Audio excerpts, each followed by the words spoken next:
ब्रेकनंतर बुलेटिनमध्ये आपल्या सगळ्यांचं पुन्हा एकदा स्वागत। संपूर्ण देशाचं लक्ष लागलेल्या बिहार विधानसभा निवडणुकीतल्या पहिल्या टप्प्याचं मतदान आज होतंय।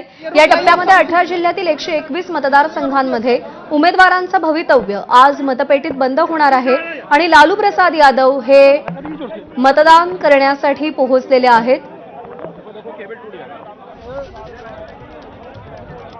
बिहारमधलं राजकीय वर्तुळातलं एक अत्यंत मोठं आणि महत्त्वाचं नाव, कधी काळी केंद्रीय रेल्वे मंत्री पद देखील त्यांनी भूषवलेलं आहे।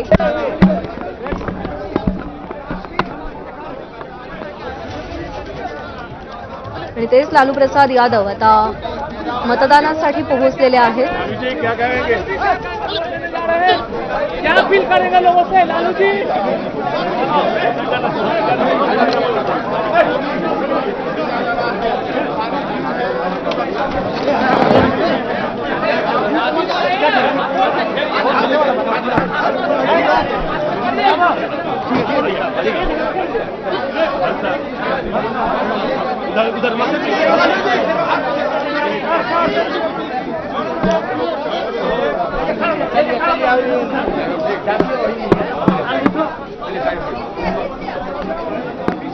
यही वाकने के बोले हैं इनको।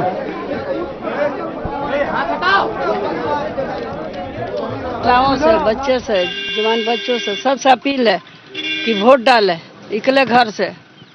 सबको मेरा अनुरोध है, प्रार्थना है। सबको मैं धन्यवाद देती हूँ, शुभकामना देती हूँ कि सब कोई अपना अपना वोट डाले। इस बार बदलाव होगा मैम? बदलाव होगा, जनता बदलाव करेगी। सब लोगों से अपील है कि घर से मतदान केंद्र जाएं, वोट दें। लोकतंत्र का पर्व है और अपने भविष्य वर्तमान को देखते हुए सरकार चुने। बिहार के लोग बदलाव चाहते हैं, महागठबंधन को जिताएंगे। राघोपुर से आप खुद उम्मीदवार हैं, तेजस्वी जाएंगे राघोपुर में? अभी समय नहीं। हाँ नहीं, अभी तो प्रचार है आज हर जगह, लेकिन राघोपुर की जनता ने खुद ही कमान संभाल रखा है। चल। तर तेजस्वी यादव बिहारमध्ये मुख्यमंत्री पदाचा चेहरा आहेत आणि लोकांनी जास्तीत जास्त बाहेर पडून मतदान करावं असं आवाहन त्यांनी केलेलं आहे। जे पोल्स सध्या हाती आलेले आहेत त्यामध्ये एनडीएचा क्लीन स्वीप आपल्याला पाहायला मिळतोय, पण जनता या सगळ्यामध्ये बदल घडवेल अशी अपेक्षा राबडी देवी यांनी देखील व्यक्त केली आहे।